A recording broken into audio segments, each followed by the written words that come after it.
मेंढा जब पहलू की रोशनी पर दौड़ता है उसको क्या दिखाई देता है? सुख दिखाई देता है, तभी तो दौड़ता है। जब दौड़ करके वहां पहुंचता है नजदीक में, तब उसको क्या दिखाई देता है? वहां दुख देता है, देता ही नहीं। हमारा जब रस फूल के अंदर डूब करके रस लेता है तो उसको क्या दिखाई देता है? सुख दिखाई देता है। लेकिन शाम होते होते जब फूल की पंखुड़ियां बंद हो जाती है उससे उसको क्या मिलता है? दुख मिलता है। तो सुख दिखाई दे करके जो दुख के गड्ढे में धकेल दे उसी को विषय कहा जाता है। विषय नाम 3 शब्दों से बना, महर्षि का, प्रधान स्व और यो। शब्द क्या बन गया? विषय। उसमें 3 शब्द में एक शब्द जो यो है वह सुख बोधक है। वो शब्द जो विष है तो विष का मतलब क्या होता है? जहर होता है। तो जैसे ऊपर ऊपर दिखने वाला थोड़ा सा सुख दिखा करके भयंकर दुख में जा करके धकेल दे, उसी को विषय कहा जाता है। अभी परसों मेरा कार्यक्रम सहरसा में था, संत मत का कार्यक्रम था। उसमें अरविंद बाबा होकर महुआ बाजार के हैं, बड़े परिष्ठ संत हैं, वो पधारे थे। मेरा भी कार्यक्रम अचानक लिया तो मैं तो दे नहीं रहा, क्योंकि जिस समय कार्यक्रम बना था मैं लखनऊ में, मायावती जी के क्षेत्र में, वहाँ पर काफी अच्छा कार्यक्रम रहा। उत्तर प्रदेश की राजधानी पहली बार गया था। उत्तर प्रदेश में पूरा घूम करके देखने का मौका मिला। भूल भुलैया में गए तो खो रहे, हमारा आनंद हाथ पकड़ के खींच रहा, गुरु जी भटक मत जाइए। सचमुच में नाम तो बहुत दिन से सुने थे भूल भुलैया का, लेकिन जब गए तो वाकई में कारीगर कैसा कमाल रहा होगा। हमको लगता है कि 10,000 रास्ते से कम नहीं होगा। एक में घुस जाएगा आदमी तो लगता है पूरी जिंदगी गुजर जाए, वो निकल नहीं पाएगा। नाम ही है भूल भुलैया। तो गाइड होता है वहां, जानता है वही निकाल सकता है, अपने से निकलना बड़ा मुश्किल। हम एक बार बुद्धिमानी थोड़ा सा लगाए थे, एक के जाते इधर से घुसेंगे तो निकल जाए, लेकिन नहीं दिख पाए। पूछना पड़ा ये हफ्ते से लिखे तब बताया। तो वहां घूम रहे थे, फोन गया था कि ऐसी सी बात कार्यक्रम बन रहा है।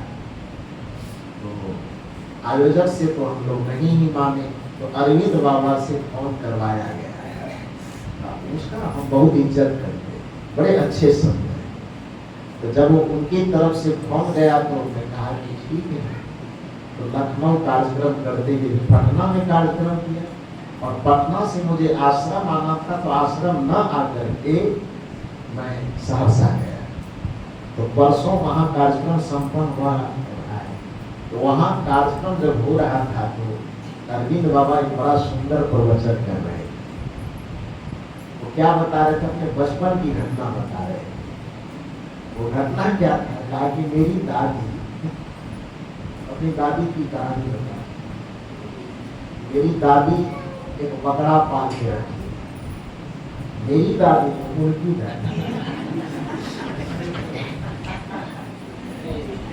वो बता रहे थे कि दादी एक बकरा पाल के रखी, तो बड़ा बकरा, दादी भी बड़ा बड़ा बकरा। घर में कोई खाना पीना कुछ भी भोजन बने तो पहला भोजन उस बकरे को खिलाया जाता है। कुछ मिठाई हो, काजू हो, किशमिश हो, उसको खिलाया जाता है। बकरा फूल के एकदम मस्त, वाह इस घर में मेरा स्वागत सबसे ज्यादा हो रहा है। संयोग से बाबा बता रहे थे कि बच्चा होगा उस समय को, बोला संयोग से ऐसा हुआ कि एक दिन मेरा पैर उस बकरा में लग गया। दादी कहेगा कि दुर्गा माई के बकरा में तू पैर मार दी। चलो बकरा से माफी मांगो। तो माफी हम नहीं, उन्होंने कहा कि हम माफी नहीं मांग रहे थे, तो जबरदस्ती हाथ जोड़वा करके माफी मंगवाया। तो बकरा के सामने हम हाथ जोड़ करके, हे दुर्गा माई के पकड़ा, अनजाने में पैर लग गया, क्षमा कीजिए। ये बकरा देख रहा है कि मेरे सामने हाथ जोड़ा हुआ, तो बकरा एकदम फूल के फुलौरी हो रहा है। 2 साल 4 साल 5 साल खूब खिलाया गया, खूब उसकी पूजा की गई, खूब आदर सत्कार किया गया। 2-4-5 साल खाने के बाद जब विष्णु दुर्गा पूजा आया, दुर्गा पूजा उन्होंने बताया सर पहली में ही वहां पर पड़ जाता है, इसे बताया जो भी हो नियम होगा कुछ होगा। तो उस तरह से जब आया, उस रोज उस पटवा को 5 साल उसको खिलाया पिलाया गया, खाया खूब बढ़िया से, साबुन लगा लगा के नहवाया, 5 आदमी मिल करके। बकरा सोच रहा हो इसके सामने तो इंद्रासन खेल है। और फूल का माला पहनाया गया, एकदम सुगंध छिड़का गया। बकरा सोच रहा है गजब, इतना स्वागत क्यों हो रहा है। 5 आदमी ढोल की भी पीछे से बजाते हुए उसको मंदिर की तरफ ले जा रहा है, माला करे पूरा इतराते हुए बकरा सबके बीच में जा रहा है। जब मंदिर के पास पहुंचा, कुल्हास करने के लिए उसको आगे ले जाया गया, थोड़ा सा फूल अच्छा छीटा, तब बकरा को लगा कि कुछ होने वाला है, कुछ गड़बड़ होगा। बस बकरा इधर उधर देखने लगा, जरा सा इधर उधर झांकने लगा, तो तब 4-5 वाले भाग करके कहाँ गए। 4-5 आदमी पकड़ करके उस लकड़ी का जो सांकल बना होता है, उसके अंदर जब दबोच करके उसके गर्दन को डाला, बाबा अपनी भाषा में बता रहे थे कि तब बकरा को समझ में आया कि 5 साल से हमारा स्वागत क्यों हो रहा है।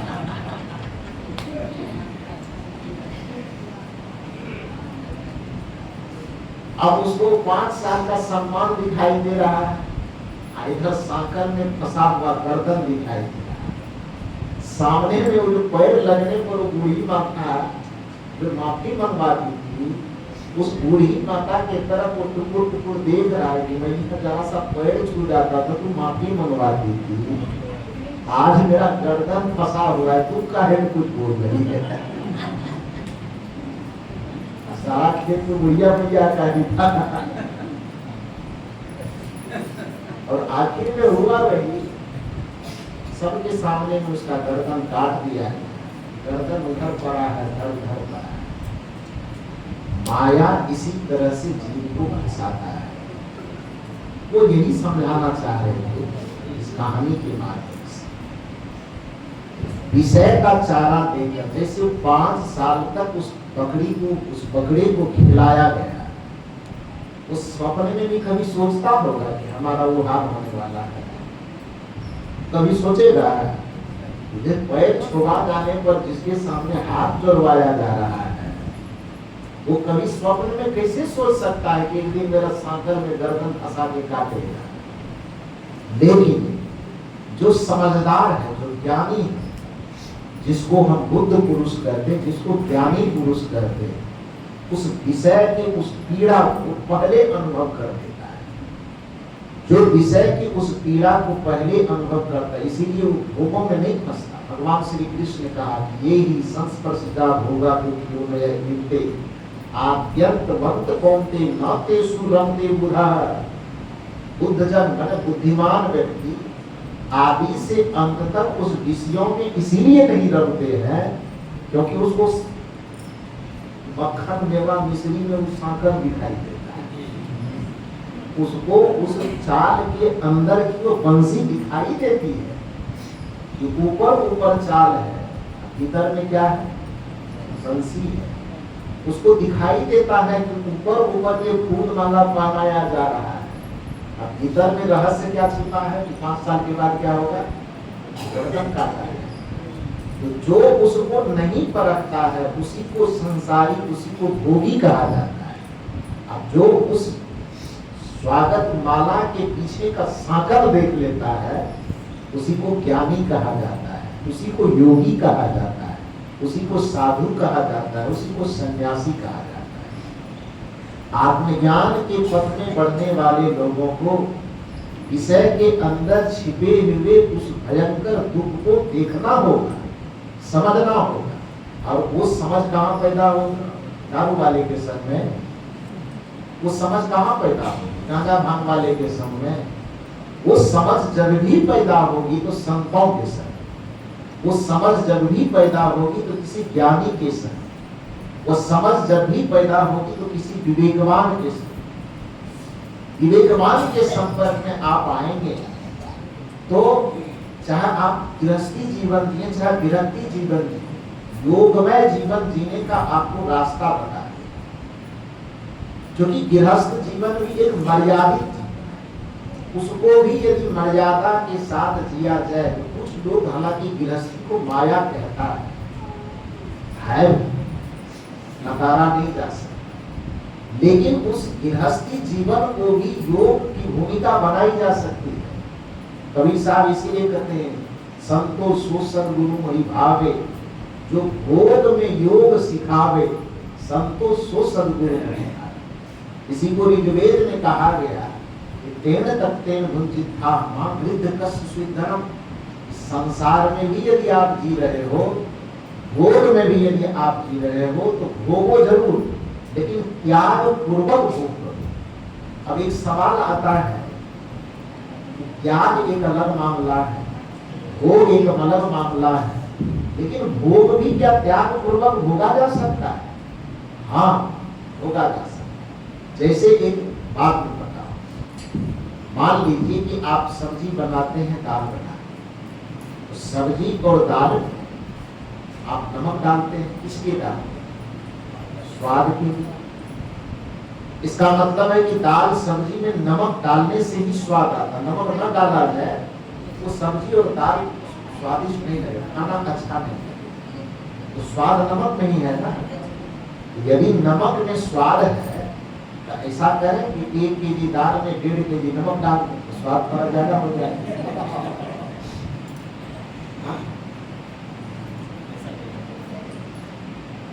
स्वाद नमक में ही है, अथवा स्वाद तेल में, पानी में सब्जी बनाएगा खाने में किसी को अच्छा नहीं लगेगा, तेल में सब्जी बनाई जाती है। ऐसा किया जाए कि पानी दिया है तो तेल में ही एकदम पूरा तेल ही डाल दिया जाए पानी के बदले, तब सब्जी कैसा लगेगा? नमक ही 1 केजी नमक में 5 केजी, 1 केजी सब्जी में 5 केजी नमक डाल दिया जाए तब कैसा लगेगा? बेकार लगेगा, खाने में अच्छा नहीं। वस्तुतः नमक में स्वाद है तो इसका ये अर्थ नहीं है कि सामग्री से ज्यादा ही नमक डालें। इसका ये अर्थ है, यदि आप भोज्य सामग्री को स्वादिष्ट बनाना चाहते हैं तो नमक की मात्रा तो आपको जाननी होगी कि कितना डालना है, कितना नहीं डालना है। ये जान लेना कि नमक की मात्रा क्या होनी चाहिए, जैसे आपको पाक कला में निपुण बनाता है, उसी तरह से यदि आप गृहस्थी मर्यादा में जीते भी हैं तो आप यह तो समझ लीजिए कि हम अपने जीवन में भोग का कितना तड़का लगा रहे हैं, कितना भोग भोगे, कितना विषय में अपने मन को उलझावे कि वह एक स्वाद पैदा कर सके जिंदगी में, वह स्वाद को पैदा करने की वजह स्वाद को खराब न करे। इसलिए विचारक का देखना बुरी बात नहीं, देखना यदि एक भोग है ही, क्योंकि ये माया आंख क्या दिखाता है? माया को ही तो दिखा रहा है। संसार माया का मतलब केवल स्त्री या पुरुष नहीं होता है, माया का